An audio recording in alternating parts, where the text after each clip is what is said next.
갭워커 수다일기 2화 갓생보다 갭생.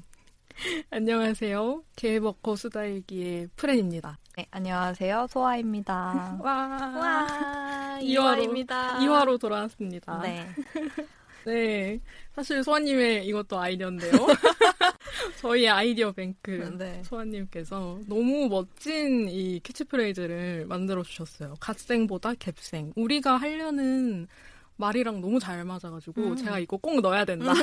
그래서 2화에 말머리에 넣어봤습니다. 네. 갓생 살기도 뭐 한창 유행하다가 요즘은 약간 시들시들하는 것 같기는 한데 근데 여전히 뭐 미라클 모닝이니 뭐니 이런 거 이제 하는 사람들이 진짜 많잖아요. 근데 모르겠어요. 저희는 갓생을 뭐 살아왔었나? 잘 모르겠지만 근데 갓생 사는 것보다 그래도 갭이어 뭐 갭모먼트가 있는 삶을 사는 게 우리의 방향성이라고 그렇습니다. 생각을 해서 갑자기 이제 앞에 뭔가 멘트가 있으면 좋을 것 같은데 내가 갓생보다 갭생인데 또 프렌님이 너무 좋아요. 저는 주로 소아님이 뭘 던지시면 저는 몹니다. 물고 밀고 나가는 걸 맡고 있습니다. 맞아요. 그래서 반응이 없으면 저는 조용히 이건 아니고 하면 됩니다. 네, 그래서 이제 저희의 이제 갭워커라는 이 이름에 맞게 갭생이라는 말로 좀 포문을 열어봤는데요. 오늘은 저희가 왜 이렇게 갭생을 추구하게 됐는지 남들이 말하는 갓생 이런 것보다 좀 우리만의 속도로 쉬어가기도 하고 좀 천천히 사는 삶에 왜 이렇게 관심이 많아졌나를 얘기를 하려고 해요. 맞아요. 저희 둘 다 똑같이 겪은 어떤 뭐랄까요. 저희 각자의 인생에서 어떻게 보면 터닝포인트였던 것 같아요. 그 터닝포인트였던 바로 번아웃에 대해서 2화에서 좀 자세히 얘기를 해보려고 합니다. 두둥 이런 거 나와야 될 것 번아웃, 같아. 두둥. 저희 둘 다 겪었잖아요, 번아웃을. 그렇죠. 그래서 뭔가 대체 어쩌다가 번아웃을 겪게 되었는지부터 그리고 아마 저희 말고도 번아웃이라는 거에 대해서 겪어보셨거나 아니면 내가 번아웃이야 라고 생각을 안 했더라도 좀 비슷한 경험을 하신 분들이 분명히 많을 거라고 생각이 들어요. 그래서 그렇죠.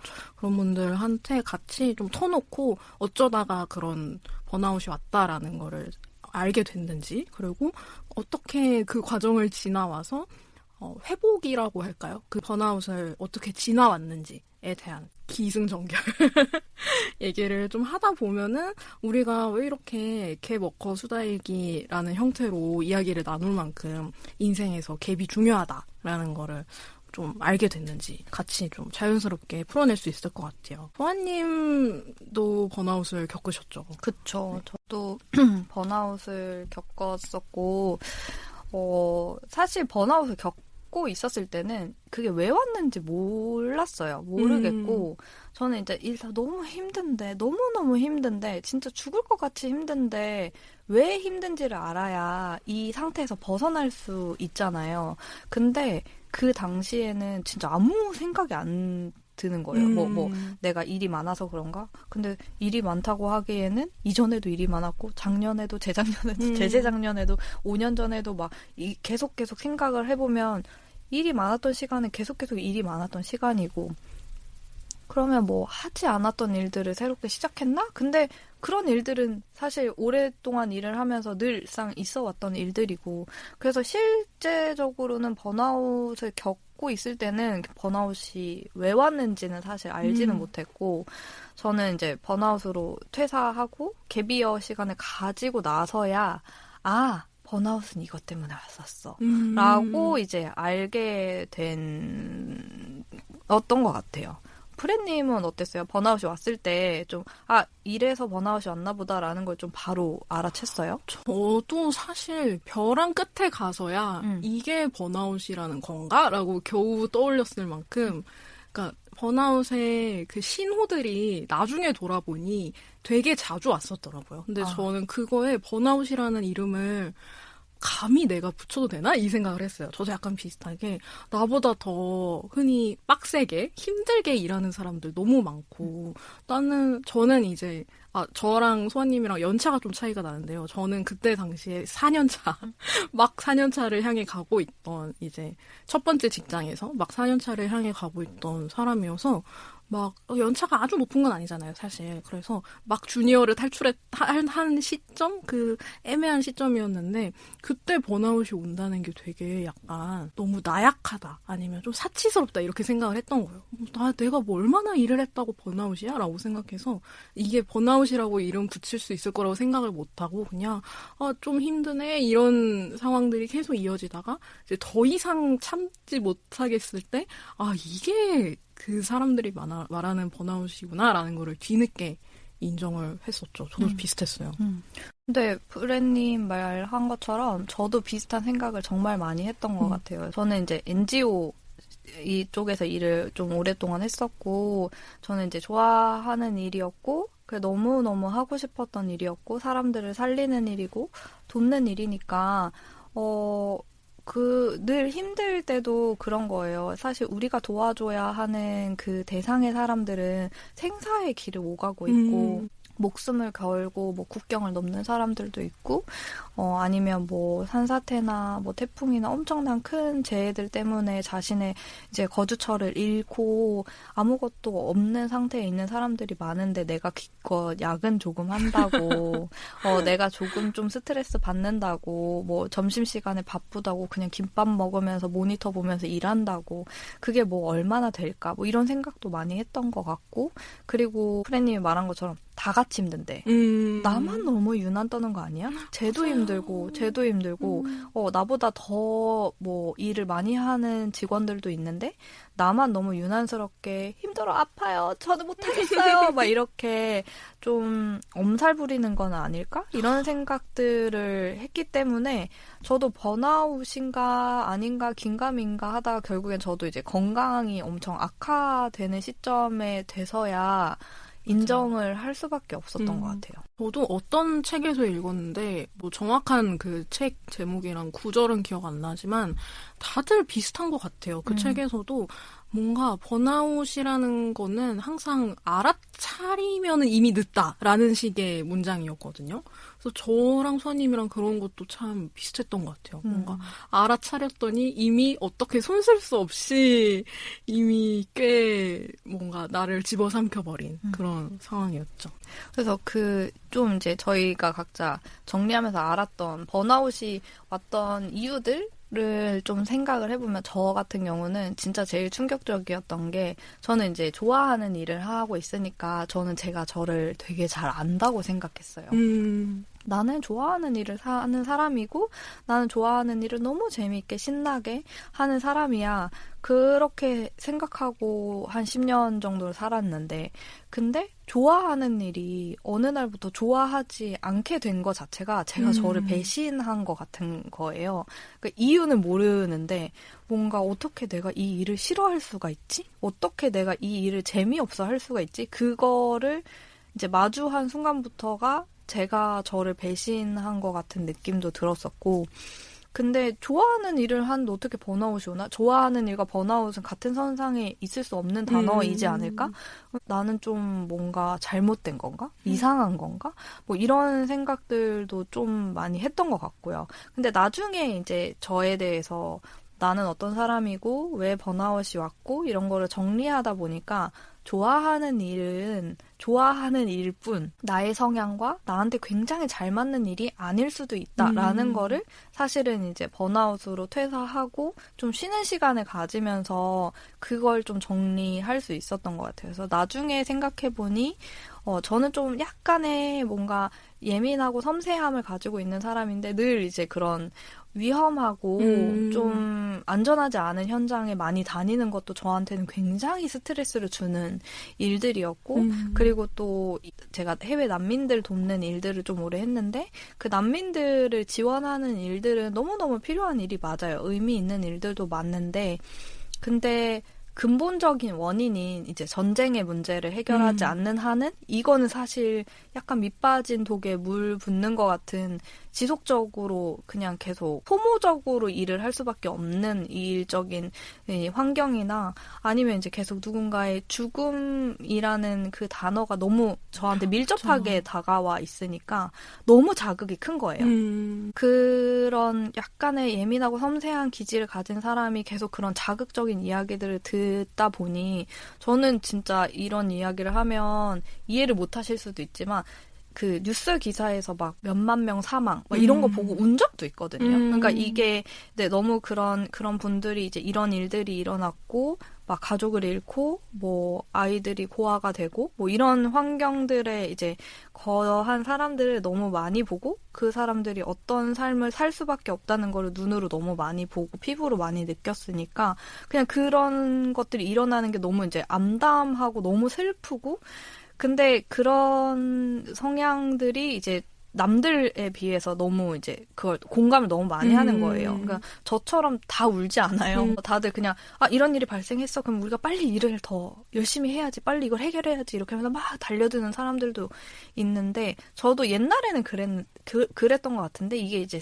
이런 자극들과 스트레스들이 쌓이면서는 어느 시점에는 그게 이제 더 이상 제가 소화할 수 없는 그렇죠. 수준까지 왔다는 거를 나중에 쉬면서 좀 깨달았던 부분들이 있었죠. 맞아요. 그러니까 흔히들 그만큼 마음을 많이 쓰는 만큼 좋아하는 일이었고 맞아요. 하지만 흔히들 좋아하는 일 하면 좀 덜 힘들겠지 이렇게 생각하기 쉽잖아요. 근데 말씀하신 거 들어보니까 맞아. 좋아하더라도 그것과는 별개로 또 어떤 일의 성격이나 그런 것들이 나의 어떤 타고난 성향과 계속 맞지 않을 수도 있고 이게 계속 어긋나다 보면은 약간 그런 것 같아요. 약간 뭔가 둘 중에 더 계란 갑자기 생각났어요. 뜬금없긴 하지만 계란 2개 동시에 하면은 약한 애가 깨지잖아요. 그렇죠. 그런 것처럼 뭔가 어떤 상성이 맞지 않는 두 가지가 만났을 때 조금 더 약한 내가 거기에 상처를 더 많이 받게 되는 그쵸. 그런 좀 이미지가 떠올랐어요.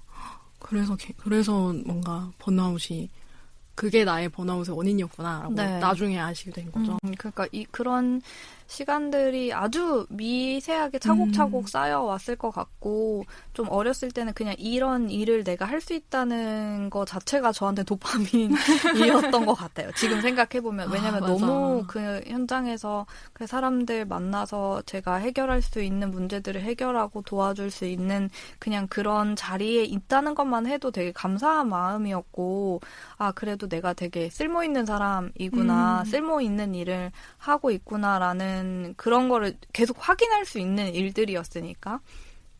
그래서 오히려 좀 그런 내가 좋아하는 일이야.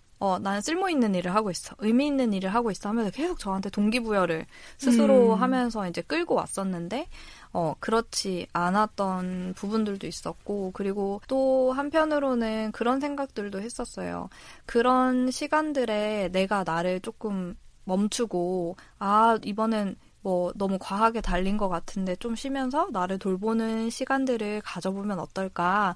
그래서 뭐 그냥 막 여행 가서 막 사진 찍고 놀러 다니고 이런 거보다는 이번에 출장 다녀오면서 나는 좀 어떤 부분이 마음이 많이 쓰였지, 힘들었지, 이번 프로젝트 하면서 많이 속상했던 부분은 어떤 부분이었지, 왜 매번 같은 프로젝트를 하는데 이번 프로젝트에서는 그런 부분들 때문에 힘들었을까? 그런 것들을 좀 감정적으로, 마음적으로 좀 회고하고 돌아보는 시간들을 좀 가졌다면 번아웃이 이렇게까지 심하게 안 오지 않았을까라는 생각도 들기는 들더라고요. 저 지금 너무 공감해요. 왜냐면 저도 번아웃 겪고 회복하면서 그 시간이 필요했었는데 내가 그 시간을 못 가졌구나. 이거를 너무 많이 느꼈거든요. 그러니까요. 그러니까 저 같은 경우는 그냥 너무 바빴어요. 그래서 그냥 숨 쉬고 사는 것만으로도 주체가 안 돼가지고 그런 뭔가 나를 돌아본다? 이런 여력이 저도 없었거든요. 저는 진짜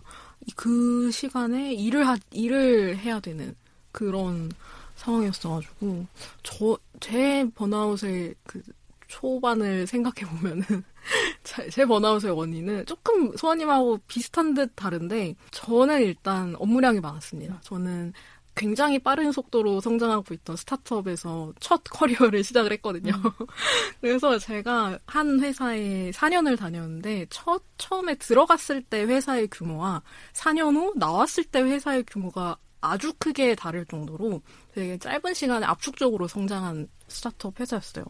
그래서 그러다 보니까 스타트업 다니시는 분들, 다녀본 경험이 있는 분들 공감하시겠지만 정말 다들 일을 좋아하고요. 일을 사랑하고요. 너무 진짜 그 스타트업에서 흔히 말하는 문샷이라는 용어가 있었는데 그 어떤 지점을 향해 가기 위해서는 내가 만약에 저 별을 따고 싶어 하면은 보통 별을 겨냥하면 되잖아요. 하지만 스타트업은 거기에 만족하지 않습니다. 스타트업은 진취적이고 이 세상에 없던 것을 만들거나 세상에서 오랫동안 해결되지 않은 문제를 해결하려고 하는 집단이기 때문에 별을 쏴서는 거기까지 못 간다. 그 위에 있는 달을 쏴야 그 별 근처에 갈 수도 있고 안 갈 수도 있다. 이런 거죠. 그래서 저도 이제 저는 첫 커리어를 그 스타트업에서 시작을 하다 보니까 만약에 제가 그때 좀 더 제 성향을 잘 알았다면은 아마 스타트업에 지원을 하지 않았을 거예요. 근데 저는 그 다른 회사 경험이 거의 없다시피 한 단기 인턴만 조금 몇 번 해본 아주 파릇파릇한 대학생이었고요. 네. 그래서, 그냥 그때는 어디든 빨리 취업을 하고 싶었고, 또 제가 너무 좋아하던 회사여서 제가 거기에 들어갈 수 있다는 것만으로도 너무 기뻤고, 나 들어가서 진짜 열심히 해야지. 막, 그 전과는 다른 내가 될 거야. 이러면서 입사를 했었어요. 들어가서, 이 스타트업은 이런 문화구나라는 것도 처음 배우고, 이제 일을 배우면서 시작을 했었는데, 이런 말이 어떻게 들릴지 모르겠지만 가면 갈수록 안 맞는다라는 거를 저는 많이 느꼈어요. 그러니까 그게 뭐 잘못됐다, 나빴다 이런 얘기가 아니에요. 이거는 사람의 가치관 문제고 잘 맞는 뭔가 개인의 성향이나 일적인 그 성향 얘기인 건데 저랑은 그런 뭔가 빠른 성장 그리고 그 빠르게 실패하고 빠르게 다시 시도하는 조금 되게 효율적이고 진취적이고 컴팩트한 그런 의사소통이 필요한 그런 그 회사와는 맞지 않는다는 걸 저는 시간이 갈수록 느꼈던 것 같아요. 처음에 1, 2년은 그냥 내가 취뽀를 했다라는 그 성취감에 이제 빠져 있었고 처음에는 잘 몰랐는데 이제 가면 갈수록 워낙 일하는 템포가 빠르고 막 일을 하고 있는 프로젝트가 막 한 달 만에 계속 바뀌니까요. 한 달 주기보다 짧을 때도 있었고 그리고 뭔가 어쩔 수 없이 이제 일을 많이 하고 양쪽으로 오래 하고 주말에도 일하고 이런 것들이 이어지다 보니까 제가 만약 그 안에서 나는 여기에서 일을 하면서 뭔가를 배워야지 아니면 어떤 경험을 해야지 어떤 사람이 되어야지라는 뭔가 목표가 조금 더 이렇게 있었거나 그 회사와 같이 성장하겠다. 라는 의지가 있었으면은 굉장히 좋은 발판, 그러니까 서로가 서로에게 되게 좋은 발판이 되는 환경이었음에도 불구하고 저는 그런 유형의 사람은 아니었던 거예요. 나중에 보니까 저는 성장이라는 단어에 알러지가 있는 사람이고 저는 소아님과 얘기할 때도 정말 자주 말했지만 안분지족, 안빈낙도 제가 이 사자성어를 고등학교 윤리 시간에 배웠는데 이 말이 너무 마음에 드는 거예요. 내가 가진 것에서 만족하고 내가 가진 것 안에서만 살아간다라는 게 저한테 너무 딱 맞게 느껴졌었거든요. 17, 18 고등학생 때도 세상이 그렇게 살면 안 된다고들 하니까 막 그런 거 있어요. 저 대학 다닐 때 한창 페이스북이 되게 핫할 때였는데 그런 거 맨날 돌아다니는 거예요. 신입생이 꼭 해야 하는 100가지. 이런 게 리스트로 카드뉴스로 막 돌아다녀요. 근데 제가 그걸 신입생이었던 제가 그걸 보면은 제가 하고 싶은 게 하나도 없는 거예요. 막 클럽도 가봐야 된다고 하고 막 어학연수도 가봐야 된다고 하고 배낭여행도 가봐야 된다고 하고 근데 저는 진짜 집순이에 제가 좋아하는 것만 좋아하는 덕후 기질이 어렸을 때부터 너무 심해가지고 아니 내가 굳이 하고 싶지 않은 건데 저거를 다 해야 된다고 하니까 진짜 다 해야 되는 건가? 막 이런 생각을 했을 정도로 이야기가 잠깐 빠졌는데 어쨌든 그래서 저는 그런 사람이었는데 뭔가 이제 그런 스타트업에 들어가 보고 나니 이게 나랑 안 맞는구나라는 거를 되게 나중에 인정을 하게 됐어요. 그러니까 그 번아웃이라는 걸 깨달으면서. 그걸 인정을 하기 싫었던 거는 결국 내가 그만큼 무능한 사람이 되는 걸까봐. 여기에서 일을 잘 하지 못하면 아니면 뭔가 회사에서 정말 일 잘하는 다른 선배분들 하고 뭔가 발을 빨리 맞추지 않으면은 나는 뭔가 도태되는 거 아닐까? 나는 여기서 실패하는 거 아닐까? 이런 생각을 되게 많이 했던 것 같아요. 회사에서 뭔가 힘들다거나 저 이거 못하겠어요. 이거 너무 어려워요. 이런 말을 해본 적이 거의 없었던 것 같아요. 그러니까 근데 할 수 있잖아요. 뭔가 다들 그러면서 일하는 거고 저 솔직히 이거 좀 너무 어려워요 라는 말을 할 수도 있었을 텐데 뭐 제 성향 때문인지 뭔지 그 말을 못 하겠는 거예요. 그걸 하는 순간 뭔가 나는 좀 무능한 사람이 될 것 같다라는 두려움이 있었던 것 같아요. 그거를 이제 그런 식으로 풀어내지 못하고 회사의 템포는 언제나 빨리빨리 돌아가고 늘 새로운 어떤 상황이 생기고 저는 한 곳에 고여있는 것을 좋아하는 사람인데 그런 저를 어떻게든 쥐어짜서 이렇게도 했다가 회사의 그 방향이나 템포에 맞춰서 저렇게도 했다가 그런 게 애쓰는 과정이 되게 저답지 않았던 거죠. 근데 지금은 내가 나답게 그렇게 고여 있어도 괜찮다라고 저는 생각하는데 그때 저는 이러면 안 돼. 회사에서 하라는 대로 빨리 성장해야지 이런 좀 압박감, 부채감을 많이 가졌었어요. 그런 것들이 이제 4년 정도 이어지다 보니까 아마 저도 어느 정도 쌓여서 그랬던 것 같고 또 연차가 나름 연차라는 게 쌓이면서 일하는 그 형태도 달라졌던 게 저한테는 되게 좀 큰 원인이었던 것 같아요. 그전에는 제가 1화에서 말씀드렸듯이 저는 지금 프리랜서 콘텐츠 에디터로 일을 하고 있는데요. 처음에 입사했을 때가 콘텐츠 에디터랑 좀 비슷한 일들을 많이 했고 그러니까 어떤 거냐면은 콘텐츠를 직접 조사하고 글을 쓰고 만드는 그래서 글을 발행하는 업무들을 주로 했었어요. 처음 1, 2년은.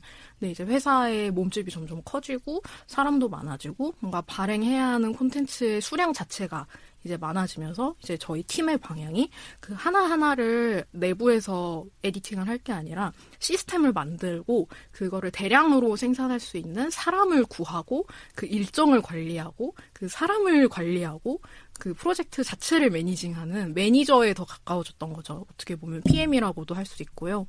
그래서 그런 것들을 이제 점점 회사의 방향에 맞춰서 저의 어떤 일의 내용도 그렇게 바뀌어져 갔는데 이제 저랑은 그게 또 안 맞았던 거죠. 아까 말씀드렸잖아요. 저는 변화에 굉장히 취약하고 고여있기를 좋아하는 사람인데 어쨌든 어떤 프로젝트를 관리하거나 사람을 관리하기 시작하는 순간 내가 제어할 수 없는 것들이 정말 많아지잖아요. 그렇죠. 그거에 하나하나 내가 대응을 할 때 제가 느끼기로는 그것이 좀 더 적성에 맞거나 조금 수월하신 분은 그 하나를 대응하는데 뭐 1부터 10까지 있다면은 한 4, 5 정도의 힘만 써도 된다면은 저는 그 하나를 대응하는데 늘 10을 써야 되는 거예요. 항상. 저의 기질로는. 그래서 이게 힘든데? 하다가 좀 괜찮아졌다가 와 진짜 힘든데? 하다가 좀 괜찮아졌다가 이거를 반복을 하다 보니까 어느 순간에 이게 쌓여서 이거는 진짜 나랑 안 맞는다 라는 생각을 하게 된 계기가 있었던 거죠. 그래서 그거를 계속 이어져 오다가 더 이상은 내가 너무 일을 못하겠는데? 라고 생각한 순간 이미 번아웃은 좀 심해졌던 상태였었죠. 네. 그랬고, 그리고 이 모든 과정에서 아까 얘기한 것처럼 나만 힘든 거 아니잖아. 맞아. 남들도 다 이렇게 힘든데. 그리고 서한이 말씀하신 것도 약간 저도 들으면서 공감했던 게 나만 이렇게 힘들게 일하는 거 아니고 특히 같은 회사에서 다 똑같은 강도로 일을 하는데 나만 왜 이렇게 막 못 견디지? 이러면은 이게 결국 문제가 나한테 있다고 결론이 귀결이 돼요. 맞아요. 그러면은 그 순간부터 할 수 있는 게 없어져요. 맞아요. 왜냐면은 계속 나랑의 싸움이 되니까 내가 이걸 왜 못 극복하지에 집중이 돼가지고 초점이 맞춰져가지고 나는 지금 그걸 타파할 수 있는 능력이 없는데 나를 계속 재촉하게 되는 거예요. 맞아요. 이거 빨리 해결해야 돼 이러면서.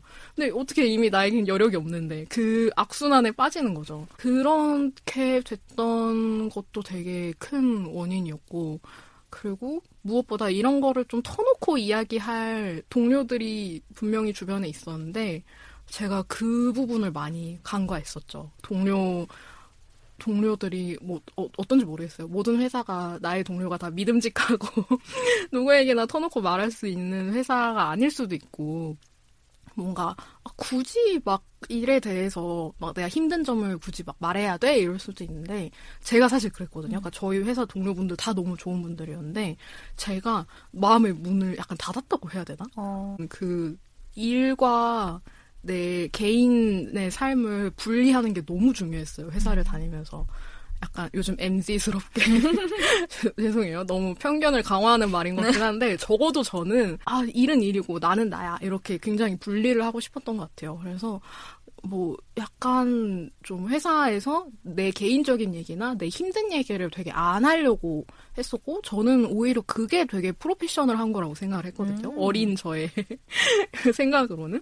근데 나중에 돌아서 보니까, 그러니까 퇴사를 결심하고, 번아웃 때문에 퇴사를 결심하고, 퇴사 직전에 이제 한 번씩 동료분들하고 차 마시는 시간들을 가졌는데, 그때 얘기를 나눠보니까, 내가 만약에 이렇게까지 내가 힘들어지기 전에 한 번씩, 저 힘들어요, 사실. 저 이거 너무 어려워요. 저 이거 저랑 안 맞는 것 같아요. 라는, 그 흔히 우는 소리라고 하죠. 그러니까 징징대는 거를 했었으면은, 지금 이 지경까지는 안 됐을 수 있겠다라는, 어떤 되게 씁쓸한 희망 같은 거를 봤었어요. 그러니까 제가 물론 모든 게 다 제 잘못인 건 절대 아니지만 그냥 그 상황이 저랑 안 맞았을 뿐이지만 만약에 그랬을 때 내가 조금이라도 주변 동료들한테 나 힘든 티를 좀 냈으면 만약에 내가 생각도 못한 해결책을 주거나 아니면 내가 솔직하게 이거는 제 능력을 벗어난 일인 것 같습니다 했으면은 뭐 어떻게든 해줬겠죠. 다른 뭐 일을 맞아요. 좀 배정을 받거나 맞아요. 아니면 뭐 일의 강도라든지 순서를 바꾼다든지. 그렇죠. 근데 저는 그런 얘기를 회사에서 하면 안 되는 줄 알았어요. 진짜로. 하면은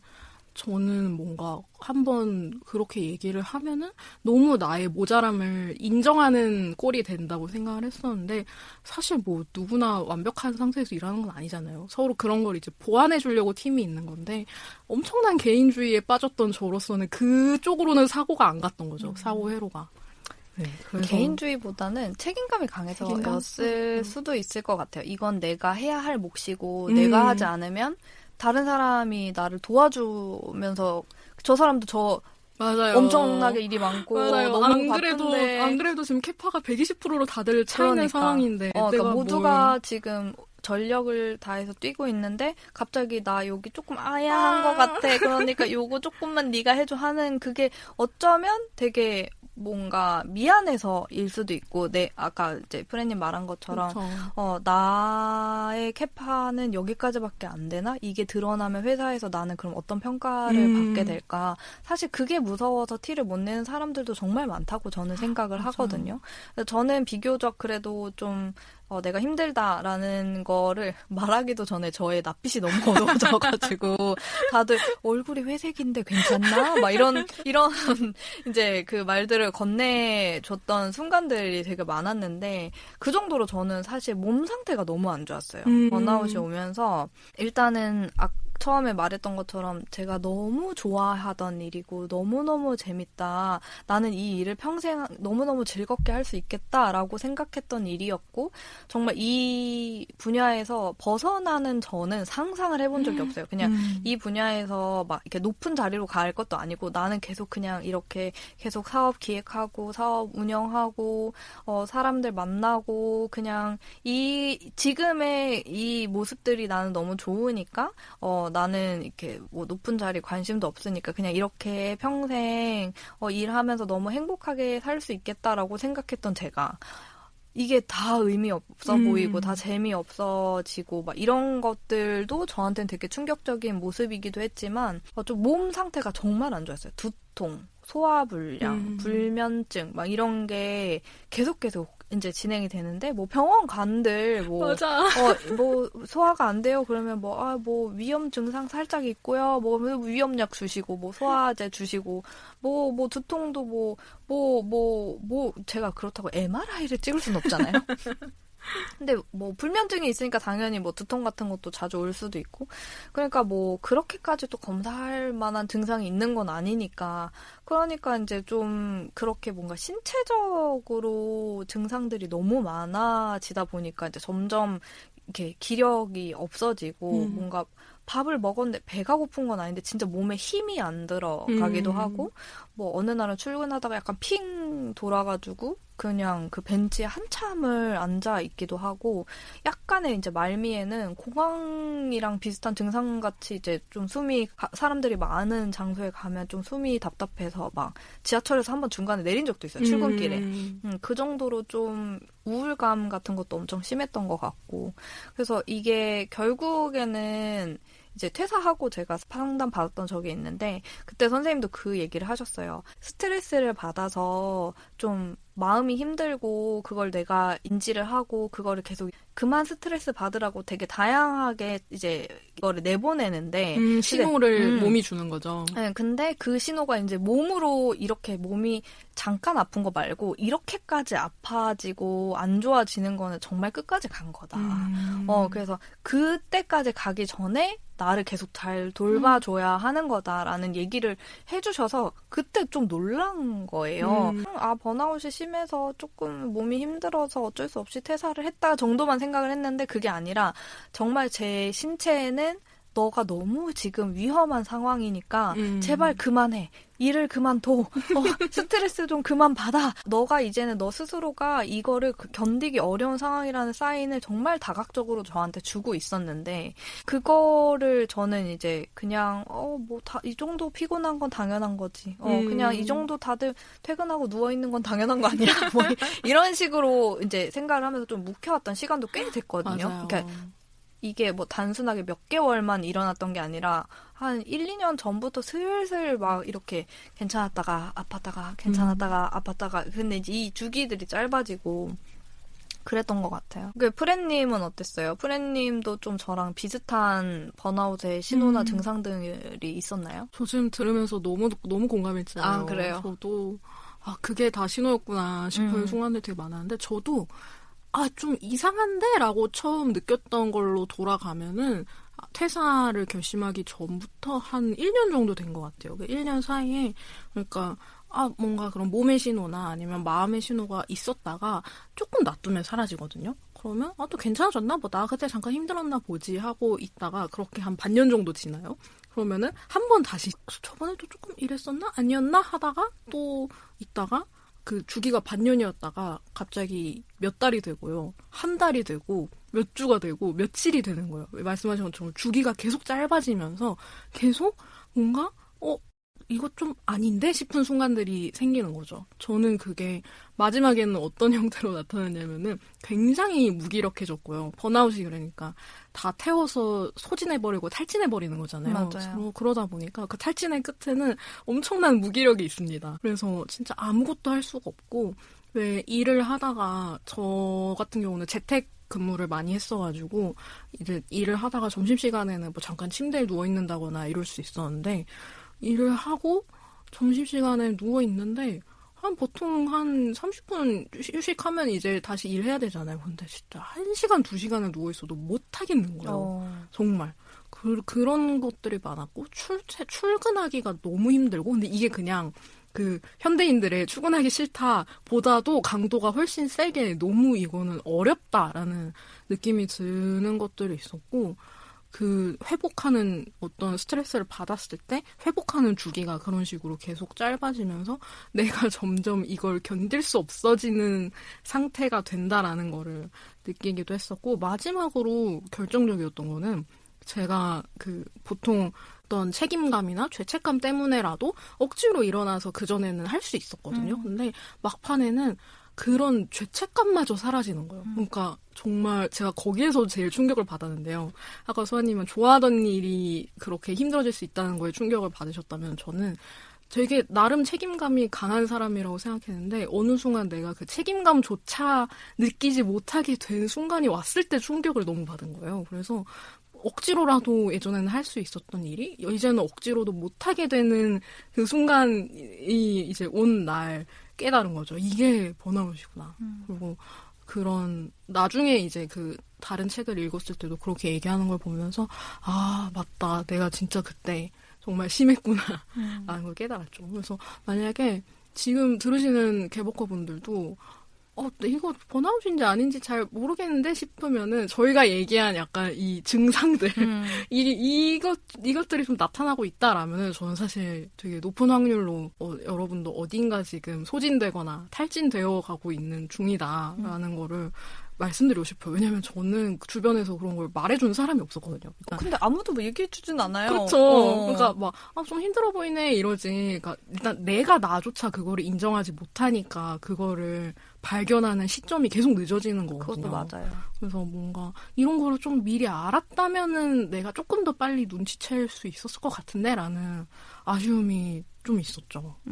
그리고 그것들을 좀 혼자 해결하려고 하다 보니까 더 이것들에 대해서 대처하거나 뭔가 이렇게 다르게 볼 수 있거나 뭐 인정하거나 여러 가지 그것들도 안 되는 것 같은 거예요. 왜냐면 다 같이 힘들잖아요. 안 힘들게 일하는 사람은 맞아. 없잖아요. 근데 그 힘듦이라는 역시도 다 각자의 마음속에 다 다르잖아요. 아 힘들지만 그래도 할만하지 이렇게 생각해도 힘들다고 얘기하고 죽을 것 같고 아니 하다못해 저는 막 그런 생각도 한 적이 있었거든요. 출근하다가 어디 넘어져서 다리가 부러져가지고 입원했으면 좋겠다. 막 이런 정도의 생각을 할 정도로 너무 일하는 게 힘드니까 회사에서 보내는 시간들이 너무 힘든데 근데 그거를 계속 제 안에서만 해결을 하려고 하면 일을 줄여달라고 해야 되나? 근데 내 일을 누구한테 줄여? 맞아. 뭐 이런 것도 있고 아니면 일을 보직을 바꿔달라고 해? 근데 최근에 우리 이거 새로운 직원 들어와가지고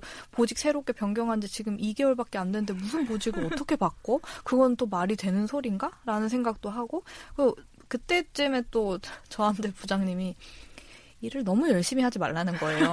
열심히 하니까 힘들다. 그러니까 너는 과하게 열심히 하는 타입이니까 좀 적당히 해도 괜찮을 것 같다. 좀 대충 해라 해서 한 번은 진짜 대충을 해봐서 이제 드렸는데 대충 하라고 했는데 왜 대충 하지 않느냐 이런 피드백을 받은 거예요. 그것도 저는 좀 괴로운 일이었어요. 그러니까 그나마 이 일도 내가 마음껏 해보고 싶은 만큼 최선을 다해서 해서 뿌듯함이나 성취감을 느끼는 것도 좋아하는데 그거를 할 수도 없고 에너지가 없으니까. 근데 일을 대충 하는 건 싫은데 또 대충 했는데 이것도 괜찮다라고 하니까 그럼 난 이때까지 뭐 한 거지? 이런 맞아요. 생각도 드는 거예요. 열심히 안 해도 되는데 난 헛짓거리 한 건 아닌가? 이런 생각도 드는데 어찌 됐든 간에 그 모든 이유를 나한테서 찾고 나의 뭔가 어떤 문제를 해결을 하면 이게 다 나아질 거야 라는 그 사고로 생각을 하면 계속 나의 일을 어떻게 조정해 나의 상태를 어떻게 조정해 운동을 안 해서 그래 운동 안 해서 그래 이런 얘기도 엄청 많이 하잖아요. 네가 기초 체력이 없어서 그래. 근데 아니거든요. 그런 문제가 아니라 나를 잘 돌보지 못했던 시간들이 쌓이고 그리고 번아웃은 사실 이 번아웃 자체가 소진되다는 뜻이잖아요. 열심히 안 하면 번아웃이 안 옵니다, 여러분. 근데 보통은 내가 그렇게까지 열심히 했나라는 걸 잘 모르잖아요. 그 열심도 저는 다 자기만의 기준이 맞아. 있다고 생각해요. 옆에 사람이 너가 한 거 가지고 뭘 열심히 했다고 하냐라고 하더라도 내가 소진됐으면 나는 내 기준에서 최선을 다해서 열심히 한 거고 그게 남들이 봐서 조금 부족해 보일 수도 있지만 근데 그거를 아는 게 되게 중요한 것 같아요. 내가 충분히 열심히 했으니까 약간 소진되는 마음들 이런 프렌이랑 소아가 말하는 비슷한 저런 애매한 증상들 조금 더 지나면 저렇게 심각해질 것 같은 그런 증상들이 나타난다면 지금 듣고 계시는 개복커 분들도 이거는 번아웃의 워닝이 나한테 오는 거다라고 잠깐 멈춰서 생각해보는 맞아요. 시간들을 좀 가지시는 게 좋을 것 같아요. 왜냐면 저희는 그런 사인이 왔을 때 멈춰야 된다라기보다는 이거를 해결을 해서 맞아요. 동료들한테 민폐를 끼치면 안 돼. 이걸 어떻게든 빨리 해결해서 옛날에 열심히 일했던 나로 돌아가야 된다는 약간 그게 오롯이 나에게 남은 해결책이라고 생각을 하니까 이게 더 부담이 되잖아요. 맞아요. 사실은. 근데 이걸 해결을 못하니까 내가 무능해 보이고 부족한 사람인 것 같고 그러니까 이게 이제 악순환의 굴레가 계속 굴러가니까 퇴사도 못해. 맞아. 그러니까 이제 그 몸이 못 버틸 때까지 그냥 내비로 두게 되는 거는 결국에는 멈출 줄 몰라서인 것 같아요. 적당할 때 멈출 줄 몰라서. 저도 그게 진짜 어려웠던 것 같아요. 뭔가 네가 멈춰도 돼. 너 지금 멈춰야 돼. 라는 확신을 얻고 싶었던 것 같은데 그거를 누가 대신 말해주기를 원했어요. 왜냐면 내가 나한테는 도저히 그 말을 못하는 거예요. 그쵸. 아까 말씀하셨던 것 중에 너무 공감 가는 게 남들도 다 그래. 저도 이제 퇴사를 앞두고 이제 번아웃이라는 걸 깨닫고 가장 먼저 든 생각은 내가 뭘 했다고 번아웃이지? 이거였어요. 말씀하셨던 것처럼 내가 제 주변에는 100 이상을 해내는 사람들이 너무 많았기 때문에 나는 100까지는 내가 안 했다고 생각하는데, 그러니까 모두의 기준이 똑같다고 생각하고 어떤 그 일정한 기준에 다다라야 번아웃이라는 어떤 자격이 주어진다고 생각을 한 거예요, 저는. 그럴 수도 있죠. 그래서 나는 저 사람만큼 열심히 안 했는데 내가 번아웃이 온 거는 그럼 내가 나약하다는 뜻이잖아? 이렇게 사고가 가는 거죠. 그래서 저는 번아웃을 겪으면서 정말 힘들었던 것 첫 번째는 자꾸 자책하고 의심하는 거였어요. 네가 진짜 번아웃이 맞아? 저한테 스스로. 네가 어떻게 번아웃이야? 야, 네 정도는 번아웃이 오면 안 되지? 이런 되게 악의적인 말을 자꾸 저한테 하는 거예요. 근데 만약에 제 친구가 야, 나 번아웃 온 것 같아 하면 사실 누가 면전에 대고 그렇게 하겠어요. 그쵸. 그러니까 오히려 친구한테는 친절하게 대할 거면서 나한테는 자꾸 되게 못되게 너무 의심하고 어떻게 네가 번아웃이 올 수가 있어? 너 그만큼 열심히 안 했는데? 목소리들이 제 안에 있더라고요. 그런 게 참 뭔가 번아웃을 인정하고서도 되게 힘들었던 부분이었던 것 같아요. 맞아요.